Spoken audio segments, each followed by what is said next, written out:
Welcome to the Lawless Astrology channel. My name is Dabney and I'm an evolutionary astrologer. I'm super excited today because I'm going to introduce you to someone new to this channel. His name is Frederick Woodruff. And Frederick, I got introduced to him by another astrology friend of mine who said, you got to read this person's Substack because you're going to love it. And he does astrology about what's happening in the world from a very kind of 50-foot view, and he incorporates pop culture, but he incorporates politics. He's very much aligned with kind of the content that we do here on this channel.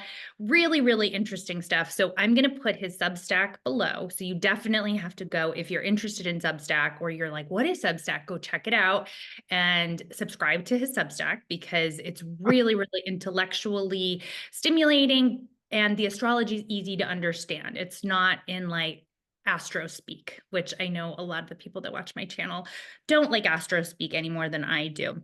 But he does very practical readings. He's also available for readings, and he's an author. He wrote an astrology book recently, Skywriter, Notes on Modern Astrology.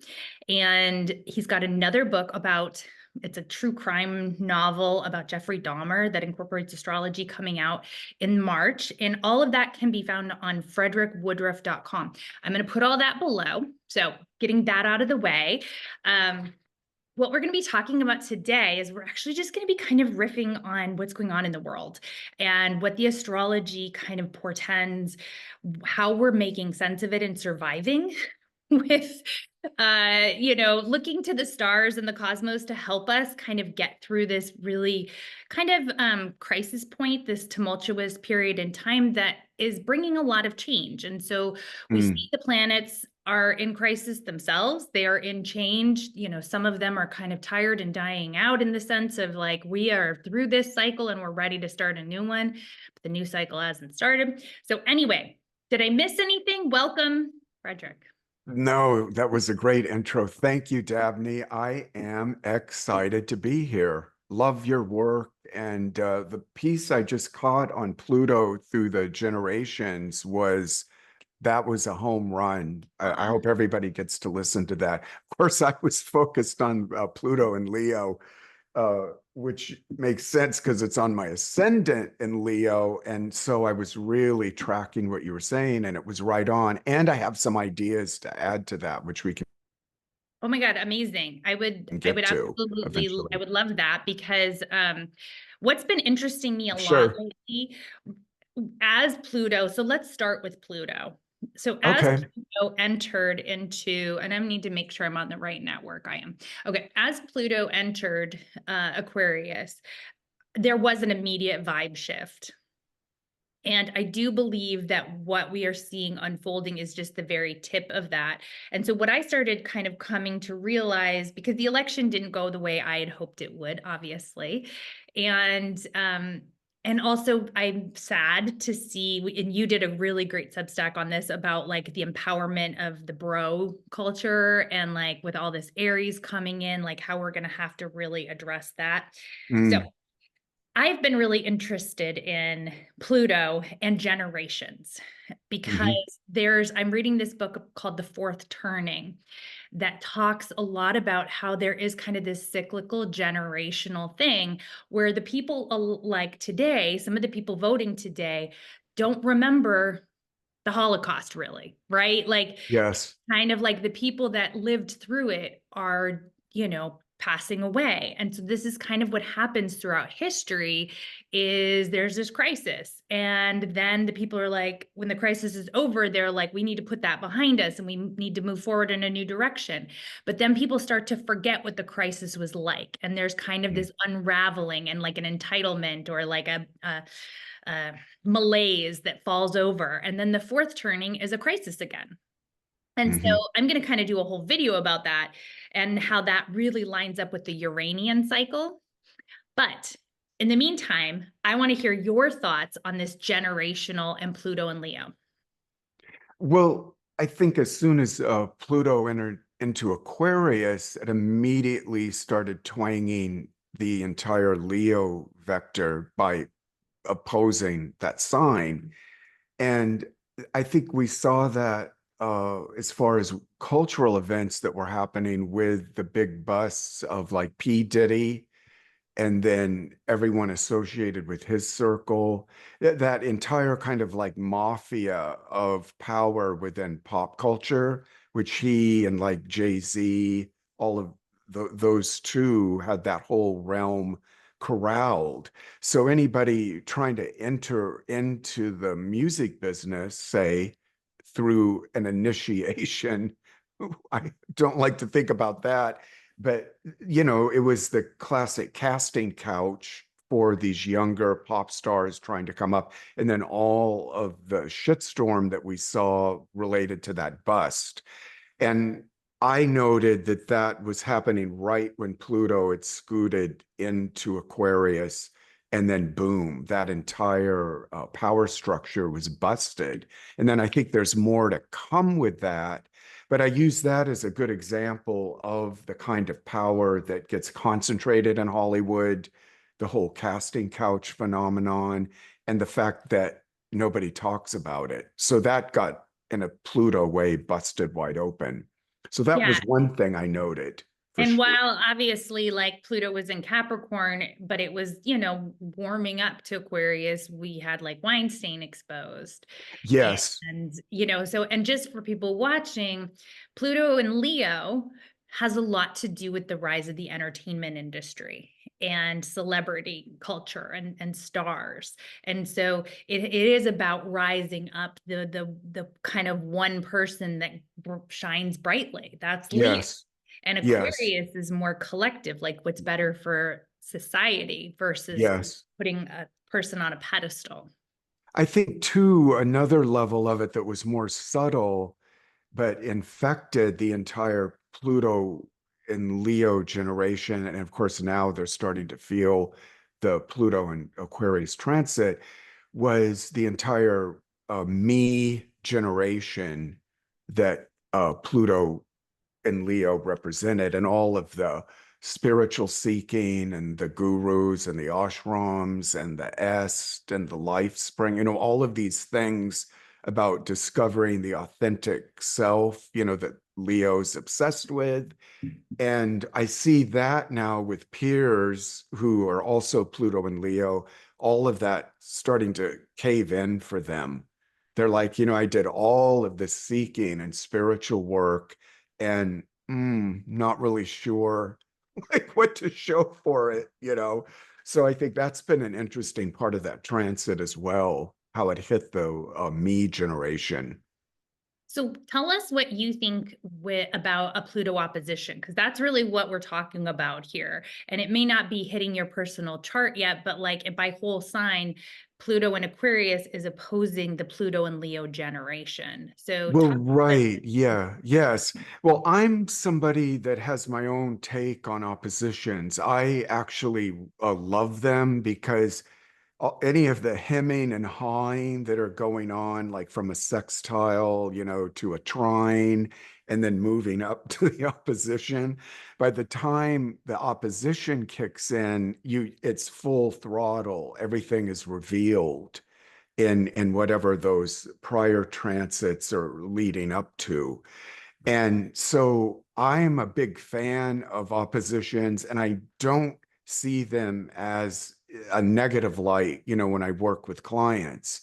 You know, I'm like, wow, you're born with this opposition. You are this sort of powerhouse and fiat for what these two planets or whatever grouping of planets in opposition have to say, what they have to bring and share with the culture that you're born into. So I think to your question about Pluto being in opposition to Leo, it's just what I was saying, this bringing everything to light that Leo's about, rather than like Pluto trining Leo or squaring Leo. Now it's the opposition. We get to see the fulmination of everything that is getting uprooted, which Pluto tends to do, gets all this stuff in the underbelly pushed up into the light so it can get recycled and something new starting out. I know when Pluto is opposing my sun since 2021, and it's just kind of ending now. That's exactly how there is a degree of destruction. There has to be, but it's almost sometimes, especially when it's the sun and Pluto and, Leo rules the sun. There is this sense of dispelling the delusions, kind of which can be hard, Hmm. sort of taking away the Hmm. things that you believed so firmly. And I think the Pluto and Leo generation really does have such strong convictions, no matter which way you went, right? Like some Yeah. went the yuppie route and other people like dug in onto being crunchy or spiritual, right? Hmm. Like there is kind of this like identity in that Pluto and Leo generation that I don't see really in any other generation in the But same way. how did you, because you and I both are Cancer suns, so I had that same exact transit with the Pluto opposition. For me, that was very much in what I just described about the me generation, because I'd been on a spiritual path for 25 years, very devoted, very hardcore with it. And once Pluto got to my sun, all of that, it just fell away. And I kind of saw it as a hindrance. It was all these concepts I was carrying around about believing, higher powers, or, this thing that happens in spirituality where it's pitted against the body or the flesh or the material. So you have the material world and then the spiritual world. And when Pluto hit my sun, which is in the 12th house, all of that, uh, I left the school, and then I left that. I kind of moved into an agnostic point of view where I don't know what in the fuck's happening. So, well, so I just didn't like the high, low kind of thing, the pitting against the body to the spirit and all of that stuff. So how did it hit you with the Pluto Sun opposition you were in? So I have my son is in Cancer in the seventh house, and I have a bit of a savior complex. I'm kind of everyone's therapist since forever, and I always wanted to save my mother, and so very Cancerian kind of thing. And I saved her. I brought her out here, and like I'm taking care of her, but the reality, the the reality was laid bare, right? And that's the thing, is like I had to look at the reality, and I think that's what Pluto does, is Hmm. it dispels myths, and like it kind of puts it in your face what's really going on, and so you can no longer be in delusion or in fantasy. And sometimes we create these fantasies. You created a fantasy, I created a fantasy in order to survive, because the world is really hard, and it's a coping mechanism. But we have to trust that when Pluto arrives at a sensitive point, it's saying you don't need that anymore. So now you have to Hmm. dredge up this unconscious material, accept it, deal with it, and you come out a saner person. That's the gift, is like you're actually much saner and more realistic. But it doesn't always feel good. Like it's more fun to live in the fantasy sometimes and be oblivious. Well, It's not real. yeah, but how interesting. And now I'm just flashing on this other aspect of what I went through in that transit, because I had not seen my mom in 10, 11 years. And suddenly, through that opposition to my son, Pluto to my son, I had to do the same thing you did. I had to move my mom up into my home, which Cancer people, I don't know about you, but this is my sacred space. And I went through, that's interesting. You had the same thing with your mom. It's a very Cancerian theme. And the ideals and fantasies about mother, like you're saying, all of that, like for me, got stripped bare. I mean, not that I disliked her or anything, but I just saw that entire psychic structure within my being about son, mother. And then that shattered, and we were just two people with each other, which Yeah, was and kind of not amazing. everyone can consciously handled this energy very well. I mean, I don't like to say certain people's name on my channel, but you wrote a great piece about him. Mr. X there, the man who owns formerly Twitter. Oh, Elmo Musk, Well, right, yes, he's a Cancer with a Virgo moon, just like I am. right, And so he obviously had that opposition in his Cancer moon's in the 12th house, or his Cancer sun's in the 12th house, like yours. right. And so it's interesting to see how people can go through these very challenging transits, and you can either, bring the material up, work with it and work through it, or you can sometimes go cuckoo bananas. Like I think Yeah. Matthew's like gone cuckoo bananas because he's got obviously a lot of mommy issues and a lot of daddy issues, and like it's being played out on the world stage right now. So I think that's the thing that I always encourage people here to realize is there is like a healthy expression, and the planets can help you, or you can fall into a pit and it can make your life really challenging. And so I think Mhm. the conscious expression with this Pluto and Aquarius opposing the Pluto and Leo is the understanding that there is a shift going on. Like there were fires in LA, which I know impacted your family. Like Mhm. this also, LA was the center of the universe when it comes to the entertainment industry. So do you have any thoughts on that?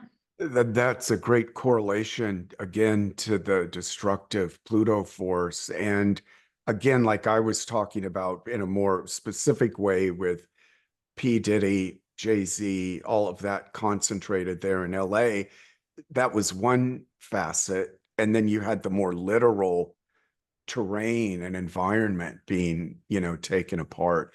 And then all of these mega stars, losing their homes and very tragic. And I'm afraid it's not really fully over yet. But we'll see. I hope it is, but strange times. So before we started, I also, kind of had just seen the Jim Acosta, who is a great anchor. Is that like what he is a great journalist on CNN. He's one of the Mhm, last ones that like I had any respect for. And he just announced live on air that he was resigning and, mhm. standing up for his principles. And so I think we're going to see more of that kind of thing. And, what he said is, I want you to record it in your phone. I will not believe the lies and I will not be afraid.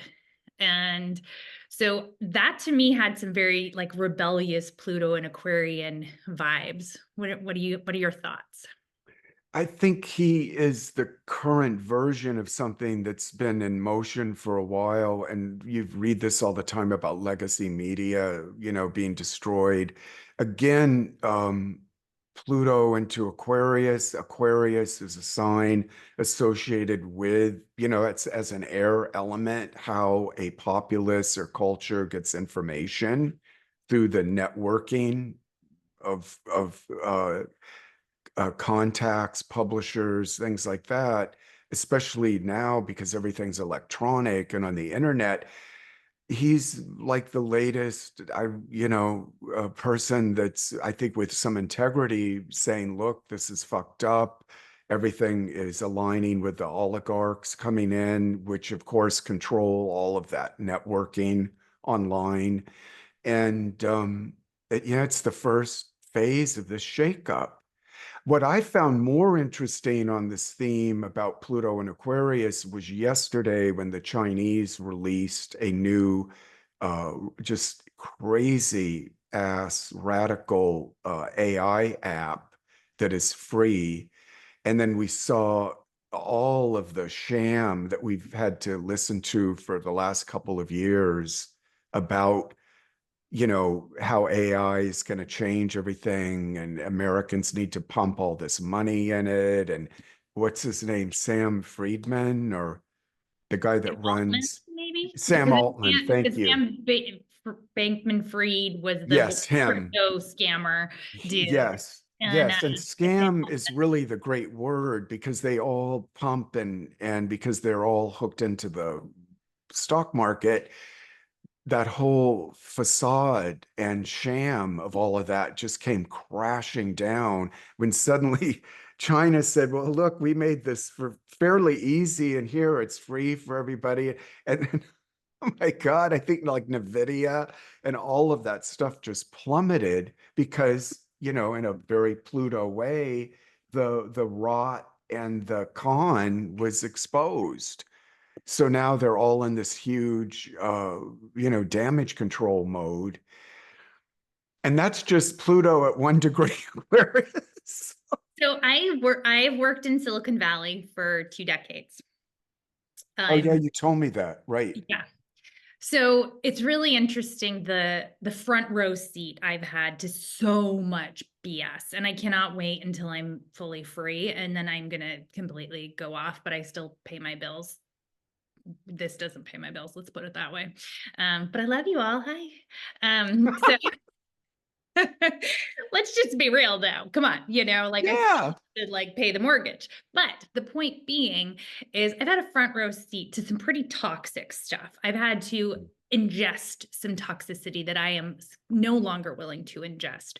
And that is exactly correct. Like that was a really interesting moment to see, you know, them laid bare. I think they lost $1 trillion in market cap yesterday. Now, I don't know how much it's rebounded, but it's interesting to see these people who espoused very progressive values just a few years ago, like people like on the heels of the Black Lives Matters protests, like wanted to be heroes and, you know, like started all these like DEI programs and like really kind of like, oh, what am I going to do to make things right? And like now they're just completely backtracking. They don't care at all about DEI. So that's what Pluto does, right? I mean, Pluto in Capricorn showed us all that politicians and courts and, you know, bankers, they don't give a rat's about any one of us.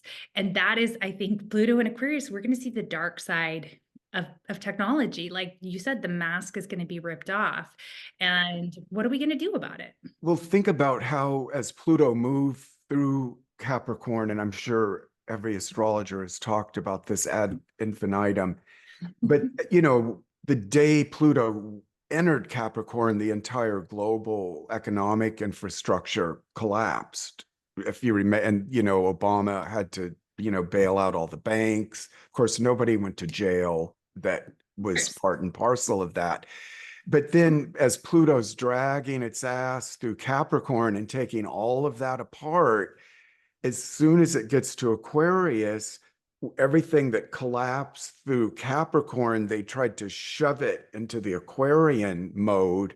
Tech is going to be everything. AI, the metaverse, Google Glass. You've got to put on the Oculus shit, get in the Ponzi scheme of crypto. So the whole con to try to maintain whatever kind of economic um, uh,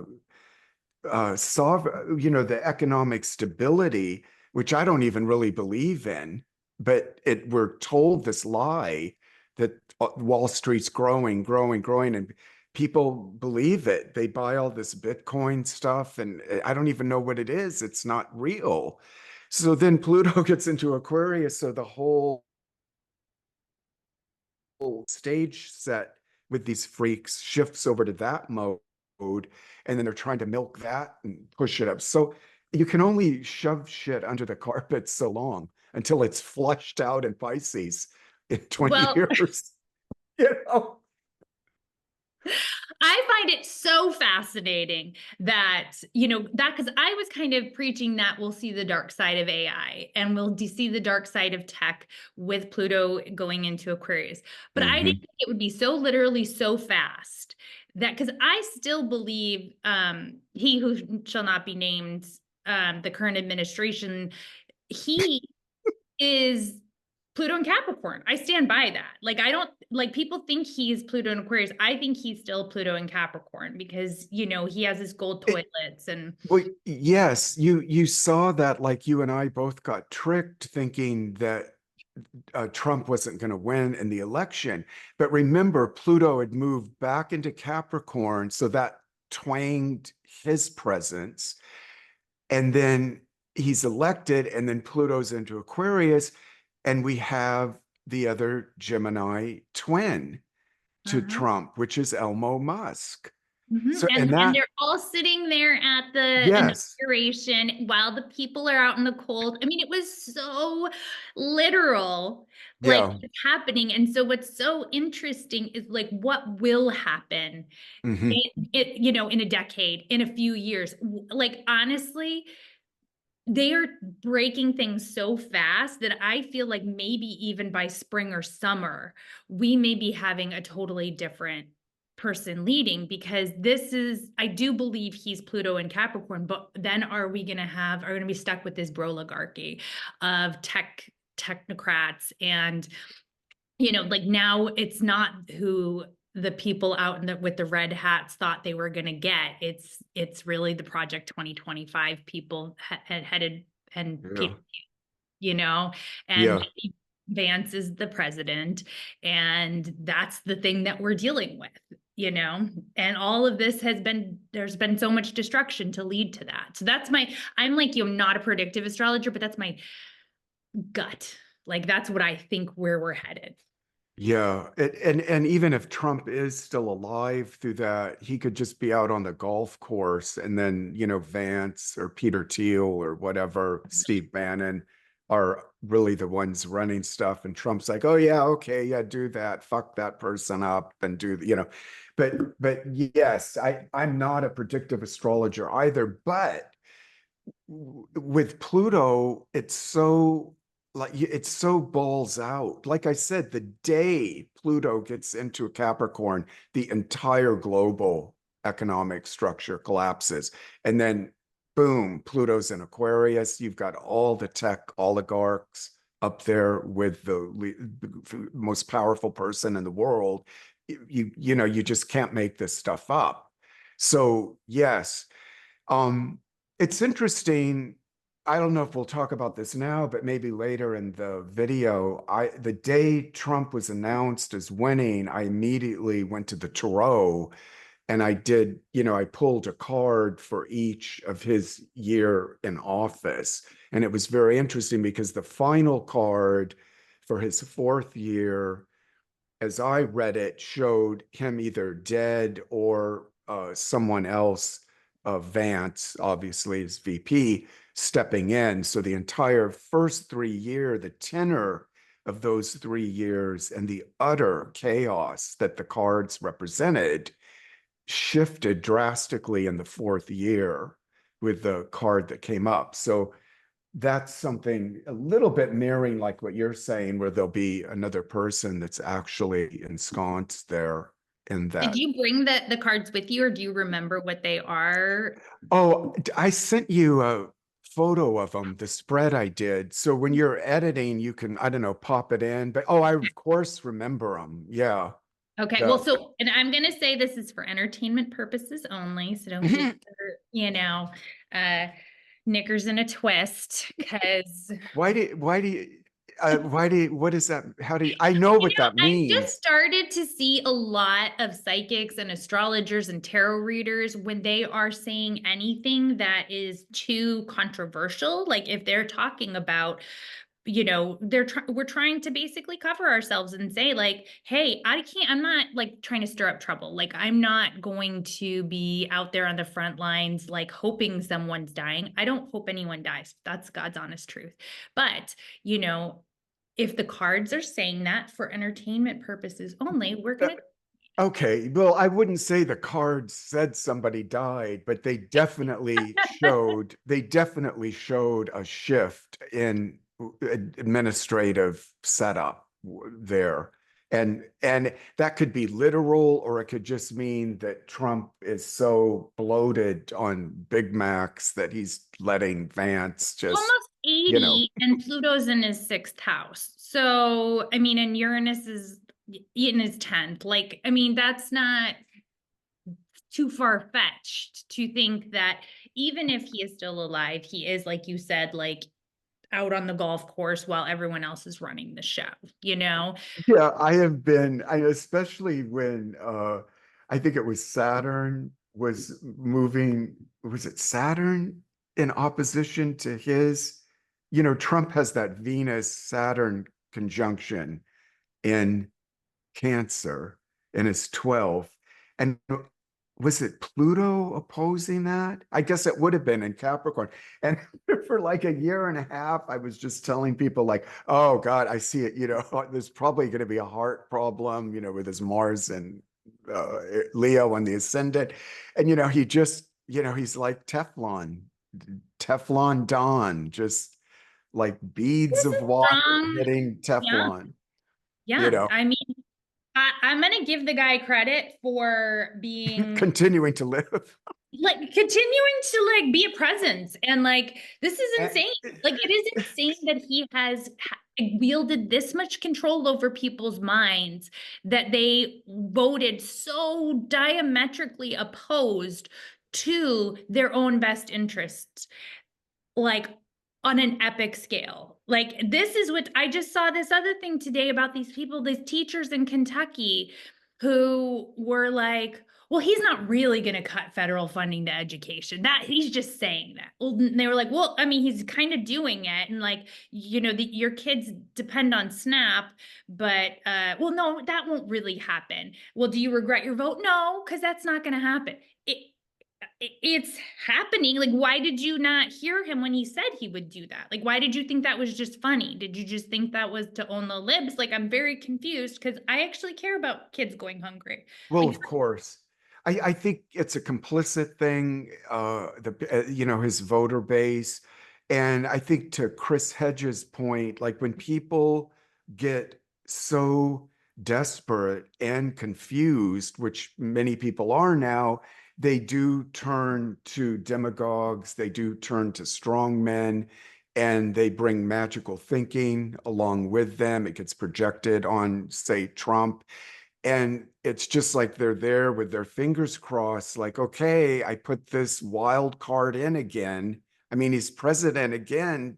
I mean, that's quite an accomplishment, but it says where the culture is to me overall. It's in dire straits.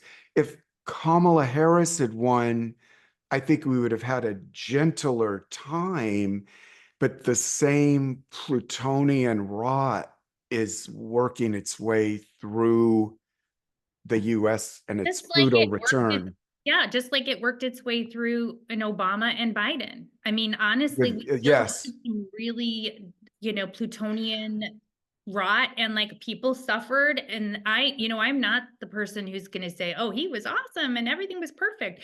But there's levels, there's gradients, and there is yes. I almost lost my house with Obama right, right. A lot of winning, you know, like because you know, the banks, Wall Street bailed out. Everybody, you know, my house was underwater, crazy ass mortgage. I mean, I don't have the best feelings for the dude. But again, the bigger picture is this decline of empire that the US is in. I don't want to be a downer, but you know, you're often sometimes you're living in the end of a structure, an empire. People don't want to think of it that way, but think of how many empires have risen and fallen in the history of the world. Why would we be different? You that's why know? I'm loving that book, because it's basically like this is just cyclical. Like, we just tricked ourselves into thinking that this would Hmm. continue, but it's here. We're in a crisis, Hmm. and we don't know exactly how it will end. I think we've been in a crisis actually since COVID, and I think that we've got several more years of crisis before we have the next generation, where then people are not gonna. They're going to be so tired. They're going to be so tired that whatever is left standing is what we deal with. But, you know, Britain was a great empire that is no longer the great empire it is now. Spain was a great empire. You know, Congo was a great empire, right? Like, so it is cyclical. And our empire just didn't last as long as some of the other great empires.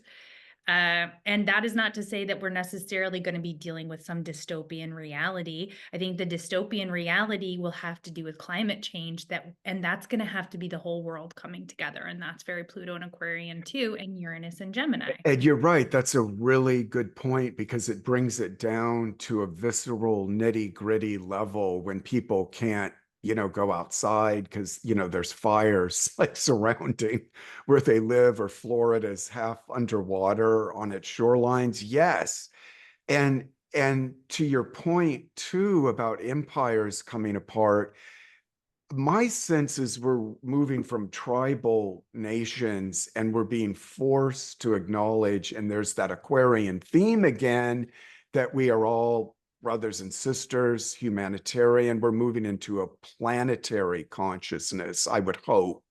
But I think getting there is like pulling teeth for people. And I don't know if you and I or the listeners here will even live, to really experience that. Not to be doom and gloom, but we're just in a particular facet of a cycle that, my friend Jessica Murray talks a lot about she's an astrologer in San Francisco. If people don't know her work, Great. definitely Yes. find her. Yeah. But she has a certain philosophy about that people, you're born when you're born because you're born into that time to partake of that particular body of time, that you have the skill sets, you're born with them to do what needs to be done there. And I think that's an interesting concept, Yeah, I mean, I do believe whether we like it or not, we did choose to be in this moment in time, and we all do have a role to play. And that's kind of what I've been focusing on in this channel is like, what's your role? Because your role, like everyone's like, we need to be marching in the streets. Well, I've seen in Israel, they were marching in the streets, like massive protests, and it did nothing. I've seen people marching in the streets here, and it's not even covered by the corporate media. of And course. it's not the 60s again. And so the marching in the streets can do something, will do something, but in this particular moment in time, I don't know that we're there. And so what's your specific role? Like, what is your North Node? Uh, What is your mission? okay, that's an interesting take with the nodes. I would just look to like Luigi Mangione because We can't all be like, well, no, as you're a dramatic. mascot, because Yeah. again, here's Pluto moving into Aquarius, and boom, we have that event. Again, the thing with Pluto, there's just no hemming and hawing. You get the direct hit of that realm, that Plutonic realm, the death realm. And there it was. You had an intelligent, educated, maybe a little bit crazy on that day kid that grew up, Gen Z on the internet, came out of the womb, jumped on an iPad like those kids do. And, that it took him to that moment that made a historical fiat. And of course, mainstream media or legacy media, all of that's being tamped down. You Oh, don't and you don't hear anything about it. know. Right? And let's just be very clear too. It was Democratic leadership in New York that now maybe it was Eric Adams and Hochul, but like they're the ones who are like, oh, let's set up a hotline for the CEOs because they're so scared. How's it Right. different than like, oh, it's a terrible time to be a white boy because of the Kavanaugh thing? Like, no, I'm not buying any more of this. So that's Yeah. where it stops being left and right, and it becomes bottom versus top. And that's Yes. the Pluto and Aquarius that I think we're all ready for. Yeah. And if you've seen the latest memes on Luigi, he has been transposed into like these Catholic prayer cards where you have a saint and they put Luigi's head on there. Okay, so his chart, okay, well, so Luigi's North Node is in Virgo. Okay. The South Node is in Pisces. And so that would tell me he is here to be a servant of the people. And that's his destiny. And so his south node is Pisces. So he has, he probably has many lifetimes of being abused by the, medical system, frankly. And Yes. so this is like he's here to expose and improve people's station in life and improve things for the people. So that's kind of interesting. And so that's why the more we know about our own personal north and south node, I think it's like that. What is your particular thing that you're here to do right now in this moment in time that Hmm. help you retain your sanity in Hmm. the midst of crisis? Right. I think Luigi, if you did you bring his chart up, you said? I've got it on my phone. But it doesn't I know when I looked at the US chart, he was hitting the Neptune up at the top, and I thought, well, that's interesting because that's, a country's health system or part of it. And then it was I can't remember what was hitting that in his chart. I did a whole thing in my newsletter on Substack on him. I want you all to just go seek out that because I don't have the chart right now in front of me. And I do think that your explanations of things, like honestly, I think one thing that you and I have in common is we are, didn't you work in publishing or? I was in television, yes. Okay. Yeah. And I've been in PR and I've been a, pop culture media immersed person, and I've always had my finger on the pulse of what's happening in kind of the zeitgeist and like what's Hmm. impacting people. And that's what made me good at what I did, and probably what made you good at what you did in TV. And so whenever I see one of your newsletters, it's exactly what I've been thinking about because I know that's what's coming. Like, there's like a little bit of a psychic, but it's also just like really being aware of like what the media is going to be focusing on and Hmm. like being ahead of that curve. And so looking at the astrology of it to me is just beyond fascinating, especially since the media is no longer representing the people. So, there Right. are alternative media out there. So it's still happening. It's just not happening in the places that we used to find it. Yeah, the migration is a shout out to Substack. I mean, I have issues with them, but nothing's perfect in life. But Substack is where, like Paul Krugman just said, fuck it, left the New York Times, set up his Substack. He's probably making more money now than he ever made at the New York Times.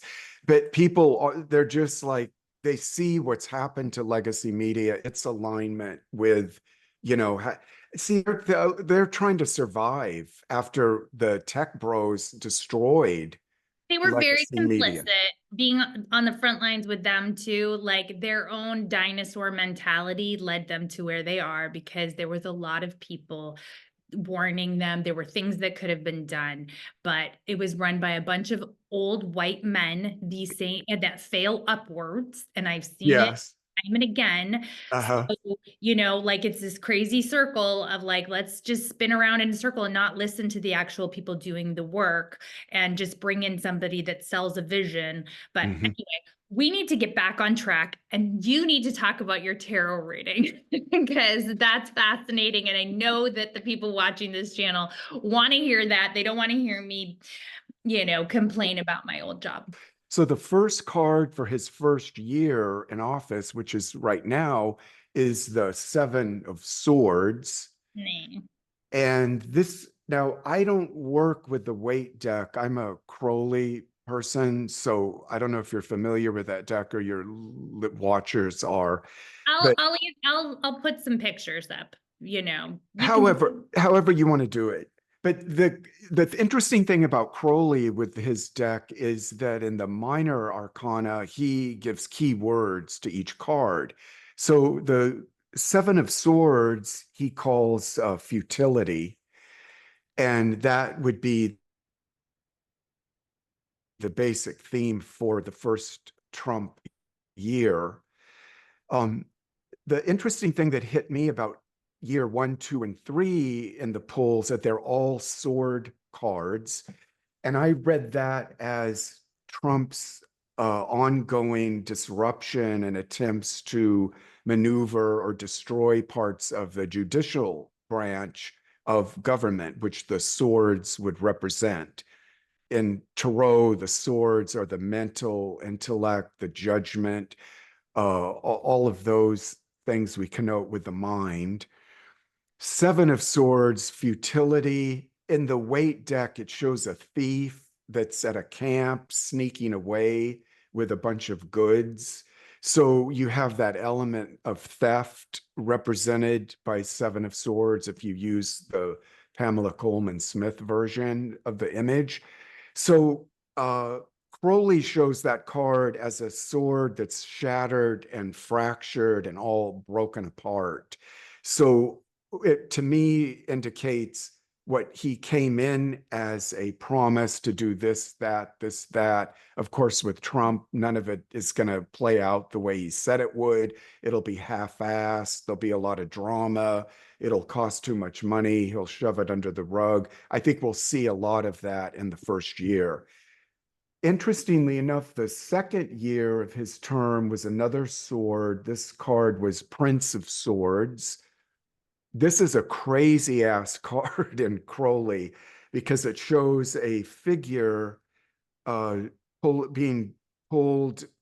He's in a chariot being pulled by four or five like wild, like children like figures that are like completely capricious, out of control. They can't be managed. And this figure of the prince is trying to like guide this journey of the card, but there's nothing's being accomplished. He has a sword in one hand and then a scythe in the other hand. So whatever the sword decrees, the scythe part cuts it short, so nothing ever takes root. It's kind of more mental chaos as a card goes. Then things get darker in the third year. And these are cards. These are not me like wishful thinking on top of the reading. The third card is Three of Swords. All right, you know what? I'm gonna hold. I'm gonna stop you. I'm gonna see if I can pull my. I'm just gonna pull this out. I've got my cat tarot because we're gonna give people a little bit less. It's gonna make it less depressing if they get to see the cats. Oh my God, Alistair's turning over in his grave. I know. All right, Being with the conflated with the cat tarot. Hey, Knight. I'm a feline lover, so bring them on. So here was the first card I drew on Trump, futility, as Ooh. Crowley shows it. And you see all these swords coming into this one center sword and shattering it. So I see this as Steve Bannon's, Musk, all the people in his cabinet that are trying to like gouge in and cut what Trump is seeing as his, you know, first 100 days that are so important to these presidents. So he calls it And futility. here, yes, and here is the cat tarot, which is my tarot card. And you can see there's a cat just filing its nails. Well, now that with Leo rising with Trump, that would be Trump just eating Big Macs. Yes, just like you let them eat cake. So like I'm just like it doesn't matter to me. Very okay. That I'm digging this. This is Cucamonga taken to a new degree. Now, I don't know what this was the second year. This is the craziest card from Crowley, this Prince Yes. of, and you can see here, he's got all these little childlike figures that are running wild. Here is the prince trying to get some kind of control here, but every effort to establish something, the Sith comes in and cuts it down. So this is really a kind of dilettantish card where nothing really happens. There's a lot of frick and frack, but very little accomplishment and a lot of chaos. So now we have the cat. What is this cat doing? Okay, so the Page of Swords, it looks like the cat's like ripping the wallpaper. Oh, there you go. That's similar in keeping with this this guy trying to cut loose these tethers and rip that apart because Okay. everything's getting pulled every which way. Okay. So So the cat is I'm being down, naughty. I'm And down with the cats again. Now, third year for Trump is where things darken. oh yes. Crowley calls this Three of Swords sorrow. And here is, and you're familiar with this, or your listeners are from the weight deck. It's a heart that's being pierced by three swords. Yes. Here it's a white lotus Oh, it's beautiful. shattered by the penetration of the swords. This is Saturn in Libra because he gives the minor arcana astrological correlates. So here's really where I see the global stage turns their back on the Trump administration. Libra being, our diplomacy with other countries, Saturn being the hardship there of failed policies, etc. And the darkness of the card, if you look at the coloring, is there. Yes. The Three of Swords is a very tough card. But to lighten it up a little, we have the cat eating the Valentine, eating the heart. Uh-huh. Well, All right. that's actually quite gruesome. It is quite I gruesome. mean, the penetration of the teeth into the heart is similar to the swords going in, right? Yes, and he's really eating it too. This I just have to show you because it's so cute and funny. Is the devil card in my cat Is a dog. dog? And my cat's the only dog in the world. That makes perfect sense to Pretty me. funny. So one last thing with this being sorrow, I guess, MAGA would be if this is a demise of Trump or some hardcore shift, would be a dark period for them. They've lost their strongman. Now, interestingly enough, the fourth year completely changes out of the sword suit and goes to the Knight of Cups. Now, I don't know how you feel about J.D. Vance, but if you study Vance's face, he supposedly has a Leo ascendant. To me, that's not, that's a Cancer rising face to me. I don't know if his time's wrong, but the big moon face, there's no jaw. So there's no assertiveness like a Leo ascendant would have. So I made the connection with this because this is a Cancer-ish card in the deck as Vance either stepping in or exerting more and more influence from his like enclave, Peter Thiel and all of those people that got him ensconced in the White House to begin with. This is a dilettante card again. The Knight of Cups doesn't accomplish much. It's a dreamer, but kind of lazy, maybe drug-addled. Or maybe just eating a big bowl of It, kibble. okay, right, yes, yeah. Comfort food, Cancerian kind of thing in a negative light. So that's my take on the tarot of the Trump MAGA version 2.0. Okay, so let's turn to because I think that's a little depressing to think about 4 years of this. And I know people keep saying it's just 4 years, and I'm like, let's hope it's not 4 years. So talk about, the Jupiter Saturn square that you were As gonna. this, you said this is entertainment purposes only. That's a big deal. People forget in astrology that the aspects are not disconnected from one another. You know what I mean? Yeah. You have a conjunction, a seed is planted, and then a sextile, trine, square, opposition. the plant blooms at the opposition and then starts moving, to decay and it seeds, and then a new seed starts.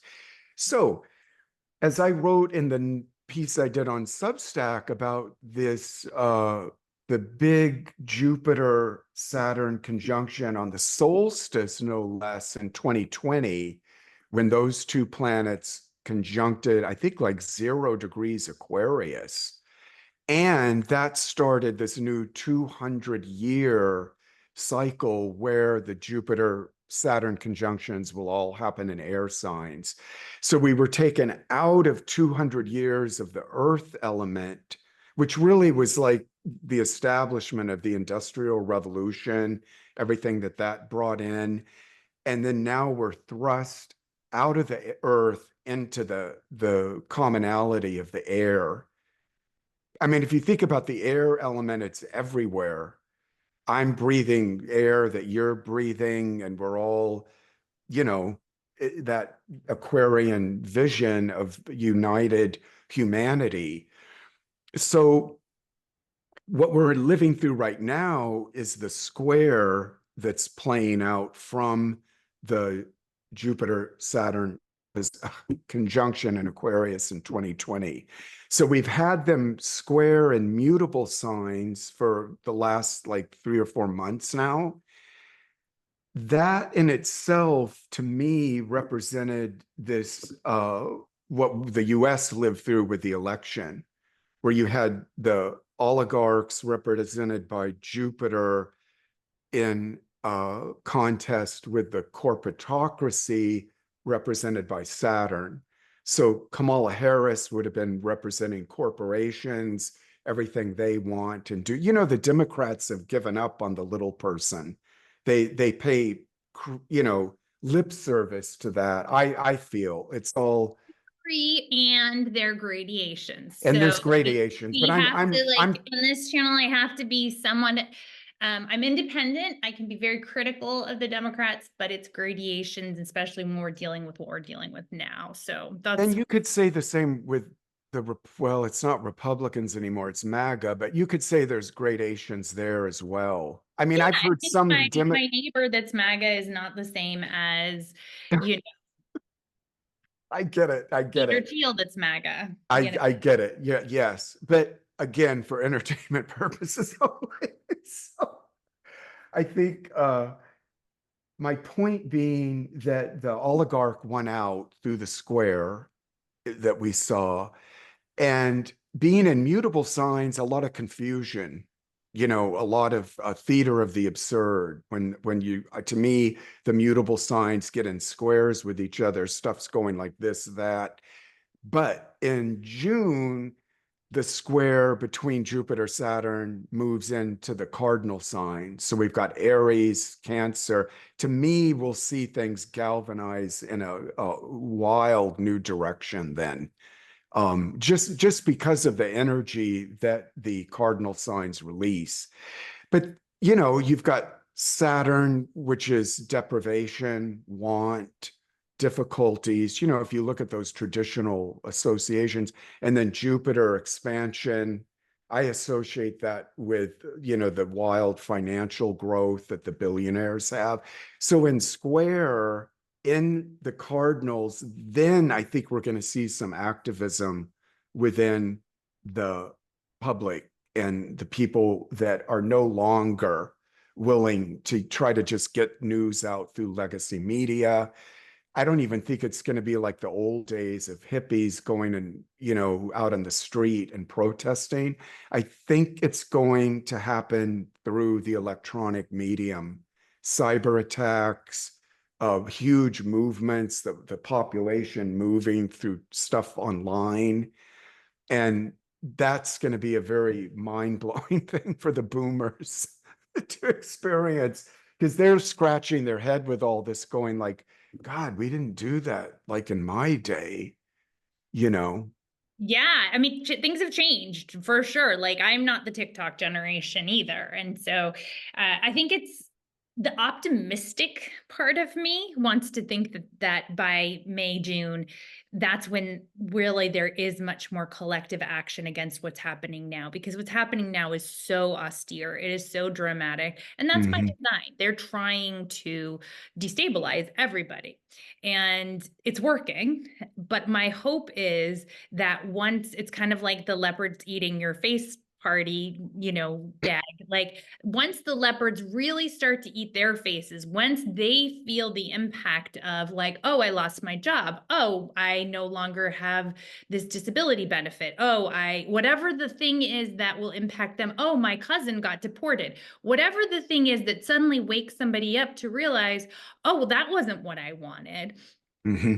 That's when I think there might be more of a galvanization against what's happening. And I'm hopeful of like a change.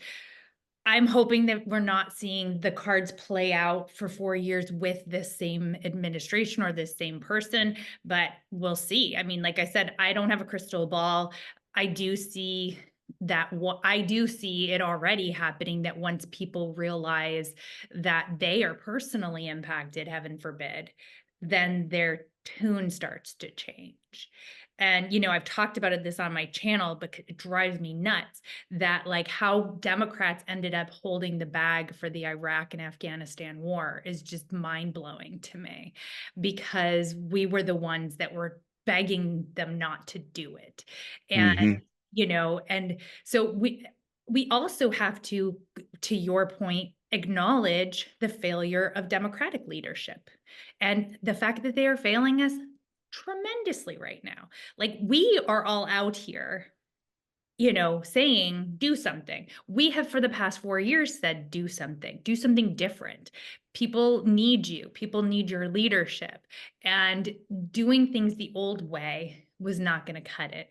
And it didn't cut it. And so now we're in this crisis and we've got to Yeah. figure a way out of it. So Yep. well, I appreciate all your thoughts. One quick thing before we go. I mean, let's talk just briefly about, you wrote this book that sounds kind of insane. Tell me, tell me about that Oh, process. the I love you, Jeffrey Dahmer. Yes, that's a true crime romance novel. I got obsessed with Dahmer. Well, my moon's Saturn and Scorpio, so these kind of things like intrigue me.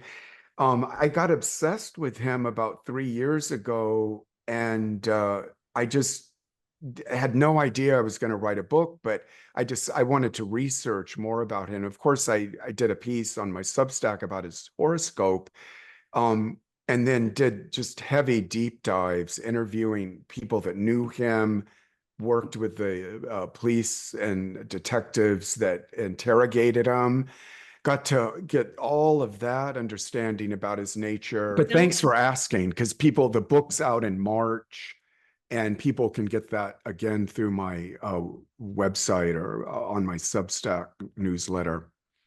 I'll definitely put that information below. Anything else that you wanted to touch base on, or you feel like we've covered quite a lot here? No, I thought I really enjoyed meeting, and I would recommend for the people listening that missed your take on Pluto through the generations to check that out. I found that fascinating and great research on your part, by the way, and how you put that together. And it's sort of like another cornerstone to this whole Pluto and Aquarius theme that's up, up, up, with astrologers everywhere. Yeah. So, yeah, check that out, everybody. Thank you. Okay, well, it was lovely to meet you. I hope people subscribe to your Substack, get a reading. Sure. He does a lot of stuff with dream work. And so he has kind of this scorpionic 12th house Neptunian sort of way of doing a reading that's very different. So if you're, kind of drawn to the work that he's doing, and you can always tell when you watch some of these things, you're like, oh, I resonate with that person or I don't. So Exactly. resonate, then give him a call. He's doing readings, he's got his Substack, and he'll have his book coming out. So And then we'll get you on my cast as well, I love and that. pick up the convo. I Great love meeting you, Dabney. Thanks for having me on. Yeah, thank you for your time. All right, stargazers, there's a reason and a season for it all. The universe is conspiring to help us even in crazy times. So take care. Bye bye.